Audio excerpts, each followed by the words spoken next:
রাত্রে যদি সূর্য শোকে, ঝরে অশ্রুধারা, সূর্য নাহি ফেরে, শুধু ব্যর্থ হয় তারা। অর্থাৎ কিনা, যখন যেমন তখন তেমন, আমাদের কাছে যখন যেরকম অবস্থা থাকবে আমরা সেই অবস্থাতেই খুশি হতে চেষ্টা করব, এটাই নিয়ম। আজকে যদি আমাদের শাক ভাত খাবার মতন সামর্থ্য থাকে, কিন্তু তখন যদি আমরা পোলাও পরমান্ন খাওয়ার জন্য ব্যাকুল হই, বা আমাদের পোনা মাছের ঝোল খাওয়ার সামর্থ্য, আমরা যদি তখন বিরাট দামের ইলিশ মাছ খাওয়ার স্বপ্ন দেখি বা পাঁঠার মাংস খাওয়ার স্বপ্ন দেখি, তাহলে কিন্তু আমাদের জীবনে দুঃখ ছাড়া আর কিছুই হাতে আসবে না। আমাদের ভাগ্যে যদি পোনা মাছ লেখা থাকে, বাটা মাছ লেখা থাকে, তাহলে আমাদের তাই পেয়েই খুশি থাকা উচিত।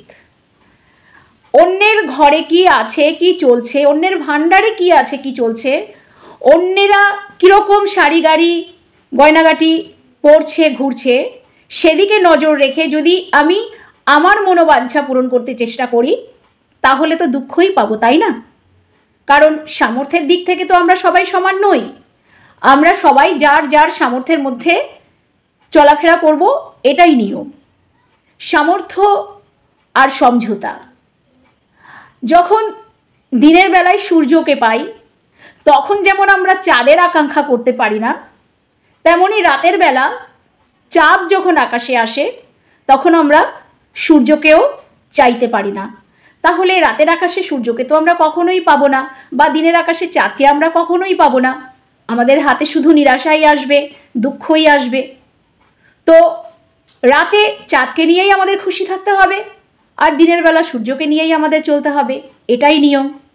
ঠিক আমাদের জীবনেও সেরকম। যখন আমাদের আনন্দের দিন আসবে, আমাদের সামর্থ্য আমাদের আনন্দের পথে নিয়ে যাবে, আমাদের তখন খুশি মানানো উচিত, স্বাগত করা উচিত সেই অবস্থাকে। কিন্তু যদি কখনো দুর্দিন আসে, তাহলেও হতাশ না হয়ে চেষ্টা করতে হবে সমঝোতা করার, এবং ভবিষ্যতে যাতে আমাদের জীবনে আবার সুখ সমৃদ্ধি আসতে পারে, তার জন্য আমাদের একজোট হয়ে লড়াই করতে হবে। পরিবারের মধ্যে ঝগড়া কলহ বা অশান্তি করে অবস্থার পরিবর্তন হবে না। দুর্দিনে বা অসময়ে পরিবারের সবাই একজোট হয়ে সেই অবস্থার মোকাবিলা করতে হবে এবং ভবিষ্যতের খুশির দিনের অপেক্ষা করতে হবে। তবেই আমাদের জীবনে প্রকৃত সুখ আসা সম্ভব, তাই না বন্ধুরা?